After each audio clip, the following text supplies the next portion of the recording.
let's talk about the personnel costs.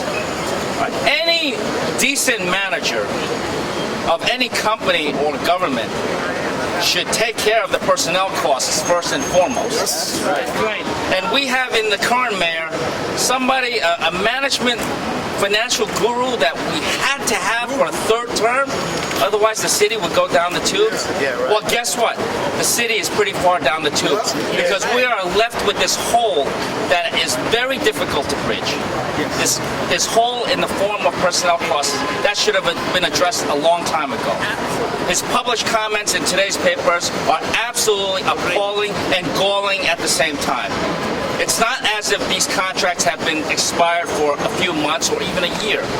It's been going on for 4 years. What has been done in this third term to take care of one of the most fundamental management issues? And yet nothing has been done. And so moving forward, there is going to be negotiation. It's probably not going to be the entire amount of the retroactivity, but it's not going to be zero either. And the reason why it can't be zero is because that would not be fair to the city workers who under the previous 8 years of the Bloomberg administration were time and time again given retroactive pay raises. The message to the workers being that, you know what, we know your contract is expired, but continue to work in good faith and we will find a way to make you whole. Well, that happened for 8 years under the Bloomberg administration. Now that he's got his third term, it's as if he has no responsibility in this whatsoever. Nonsense. He has every responsibility. He has abdicated the responsibility, and now the taxpayers and the people of New York City are left holding a bag that will have to be filled. So the answer is, it's probably not going to be the whole amount, but it's certainly not going to be zero, and we're going to find a way to make the workers whole and to make sure that they, as many sacrifices as they have made for the city over the past times when there have been difficult times, we will make them as whole as possible. It's a perfectly legitimate question. It's a perfectly legitimate question. And in fact, when you talk about the overall budget, because the budget challenges are not just in personnel costs. The personnel costs should have been taken care of. But this was a huge management failure on the part of this administration. Going forward, I've reviewed the budget top to bottom. We've got a people's budget that's being looked at by members of the general public. We've got 5,000 votes online so far for different aspects of the budget. So the mayor has somehow framed it in a very narrow perspective.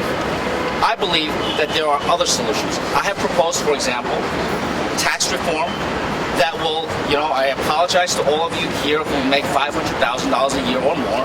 I will be asking you to pay a little bit more. Those of you who make less than that amount will get a reduction under my plan in your income tax bill. But net, that would still provide anywhere from $250 to $1 billion of net additional revenue each year. So there are proposals that I have put out there. But it's not about exactly what I would do in this budget, because this budget is still the responsibility of this current mayor who's still sitting over there, and I'm not going to let him off the hook on that. Absolutely.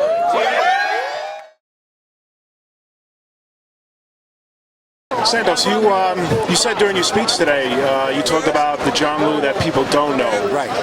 What did you mean by that? Okay, what I meant by that is that, one, John Liu has been a vigilant controller. He's been there from the very beginning in monitoring how the city was spending its money.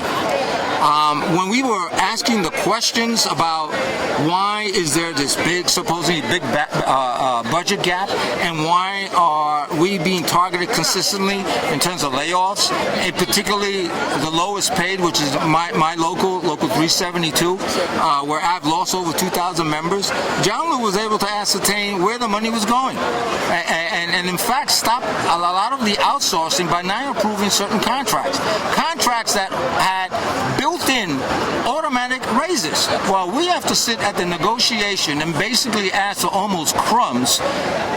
These guys, these other companies get an automatic, anywhere from 3 to 5, even some 10% increases, and not just one-shot, two-shot deals, but for the length of the contract. How long is the length of the contract? Average anywhere from 5 to 10 years. Now the mayor is asking asking for even 25-year contracts. That's ridiculous, and that's one of the things that a lot of people don't know about about John Liu.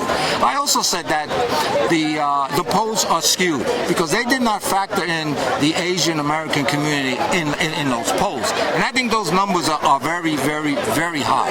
And I think that as the public begin to know John Liu, I think that those numbers are going to steadily and very rapidly increase. A lot of reports now are coming out, and we're starting to see it in the editorial pages about if the next mayor were to pay municipal workers retroactive pay, it would cost the city billions of dollars. It would lead to possibly service cuts and a cut in spending.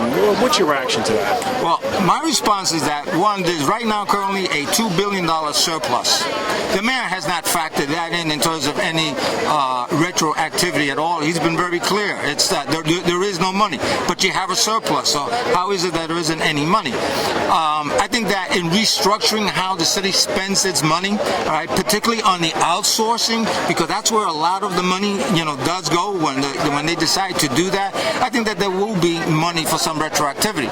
Now, the public may think that we're going to be asking for an arm and a leg and an eye on retroactivity.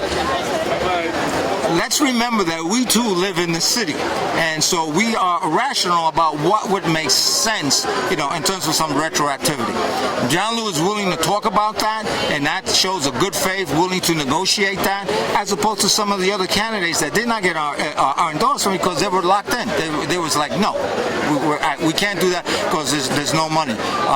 And some of them were not willing to also tax the rich. And he's, as you heard, he's proposing if you're making over $500,000 a year, well, we expect you to pay a little more.